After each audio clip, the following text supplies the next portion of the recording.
of the team? Well, I think it gives you the first time to go out and let your fans see you, let the kids get in a real game-like atmosphere and see how they react to true pressure and and I say the scoreboard lights are on. Uh, One thing that guys use not only week one but all year round is they get fired up in the tunnel. They get pumped up. You guys, of course, have a great pregame ritual at Doak County. Excuse me, at your stadium. Can you talk about what's going on in that tunnel for a player and what you want to see when they get out of there for a coach? Well, I think each individual person has to do what's right for him. I think I don't think there's any set ritual in which you have to get ready for a game, but I just think you have to be emotionally and physically ready to compete, and I think that's the biggest thing. Any superstitions you have, Coach? Anything you have to do every Saturday before a game? I usually keep the same routine. I usually keep my son Trey very close to me. He leads us out of the tunnel, and I'm usually with him. And I say a little prayer the way I say my prayer, and things like that. There's a few little rituals. Coach, you guys, of course, Right to the lens. yeah, just you go right there. You guys have an early huge matchup with Oklahoma. You guys, FSU, never been afraid to go out of conference and play somebody big. Can you talk about not just a win or a loss, but what's at stake in those games? Well, I think it's pride, and I think it's a measuring stick to where you're at. I mean, it's an early game. It's a big game. It gives you a chance to bring a lot of national credibility to the ACC and to Florida State, and people know that we have a chance to compete back for national championship because Oklahoma probably would be preseason number 1 or 2 in the polls. But from a team standpoint, it's how you handle pressure and how you are learning to play in big games, which hopefully our team learned a lot last year. So I'm very anxious to see how we handle it. And that same week, you guys play Oklahoma. I think the Canes play Ohio State. Florida is on the national stage against Tennessee.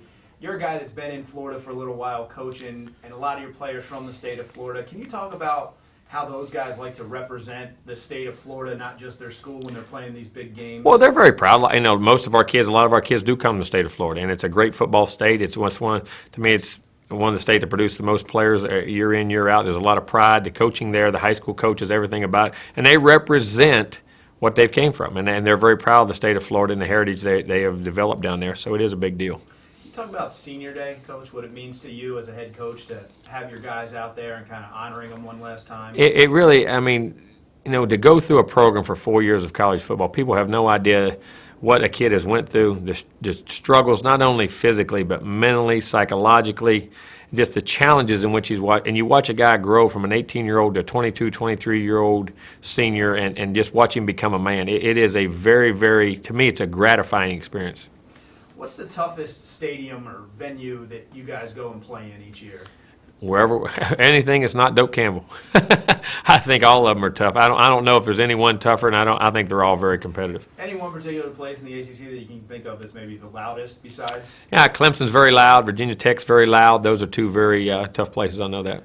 What does Joe Paterno mean to college football coaches around the country? He's an icon. I think he's the epitome of how things are done. They're done right, and he stands with what's right of college football and has for a long time. Have you ever had a Gatorade shower, Coach? Yes, I have. Can you tell me or try to explain to someone at home what it might feel like when you get one of those? It's like when you jump in an ice-cold tub of water and your breath completely goes away. You also played in the ACC championship game last year. Not a lot of coaches have coached in a game like that. It's kind of a newer thing to college football, except for the SEC. Can you talk about what is it like preparing for that game? What's it like playing on Championship Saturday? Well, I think it's the epitome of where you want to go because you want to be considered a champion as an athlete and the ability to compete at the highest level. And it is a very challenging mental and physical experience, but it's also a great experience because it really tests you and you find out the kind of competitor you are. Just concentrating on your school for a little bit, if you could give me a sentence or two kind of scouting report on a few guys on your team, Okay. What would you say about Brandon Jenkins? Exciting, game changer, How about Greg Reed? big time game changer, very dynamic, explosive. What does Greg do? I know he's kind of a smaller guy. What does he do as a corner, not just as a returner, that makes him so good, such a lockdown guy? Plays tremendous with his eyes, has tremendous ball skills, and can break and accelerate out of a cut.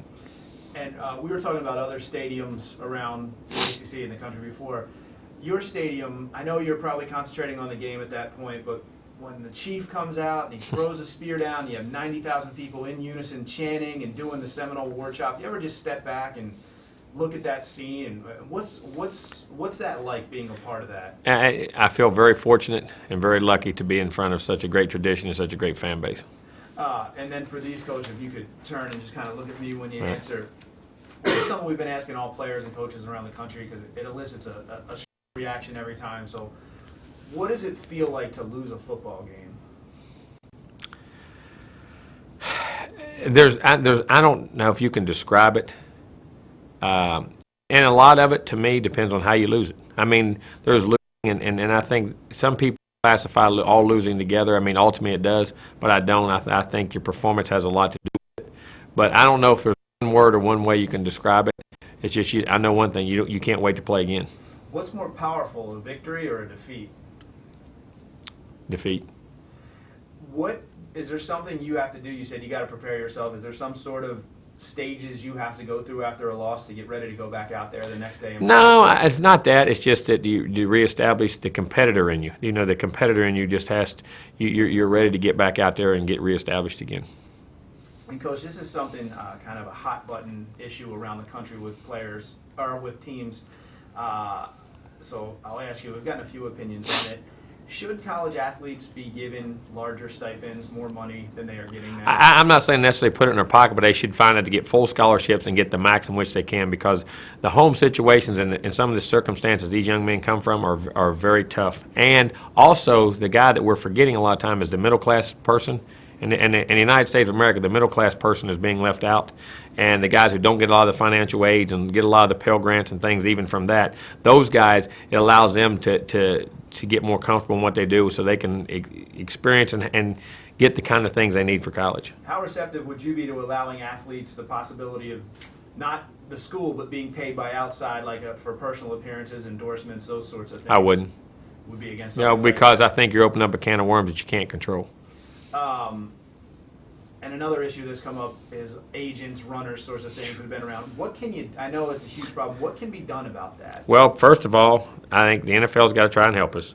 But we as colleges got to monitor and educate. But then the states themselves have to prosecute once they find out what's going on. They have to prosecute the kids, the runners and what they're doing. And I think going back to dorms and being able to let the kids live together. Because when they're strung out all over the city, you don't know who they're associating with. When they live in one place, you know where they're at, what they're doing, and you know who's coming in and out of the room, and you can identify problems a lot quicker. What about, you said states need to do something. You mean to the players or to the No, agents? to the agents. To the agents are prosecuting. They're taking advantage of the kids, and they're breaking the law. Most of them have laws on the books, but they don't prosecute them. And moving on to something on the field. On your team, you guys scored a ton last year, and your kicker didn't come into play that often, but how important are kickers to a team, to a game? People have no idea, and I think one of the biggest reasons we were there to win 10 football games last year was our kicker, Dustin Hopkins, and our punter, Sean Powell. I think we controlled field position with them, hit big field goals, had long, how you called plays. You could have a lot of grace in how you did things, offensive and defensive, knowing you have great kickers. Now, were they recruited or were they walk-ons? No, they were both recruited. You've probably been around where kickers have only been walk-ons, though. Can you explain why someone, as you said, are so important to the team, sometimes are just walk-ons and not recruited like Maybe that? some guys get scholarships or people have a hard time judging them, but, we try to recruit the ones we get. What role would you say a kicker plays on a team? Are they part of the team, or are they? No, they're a huge part. No, they're a huge part of your football team. And then our guys are the team we have. I think it's our kickers are two of the top 10 players on our team. They're on our unity council. They're on our Grove Leadership Council, and do a great job.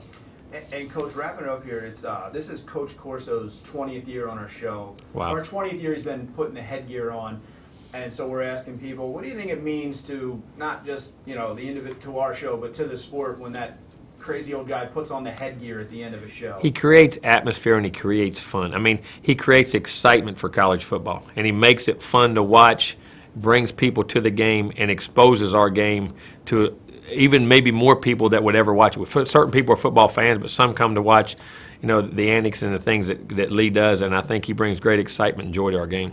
And do you think it does anything, maybe not for a coach, but do you think it does anything to players when you see him, maybe you're playing Miami, and he puts on the Ibis headgear instead of the Florida State gear? It may at that second, but after they go out there and get hit a few times, I don't know if it makes a difference. Perfect. Thanks so much, Coach. Thank you. Best of luck this season.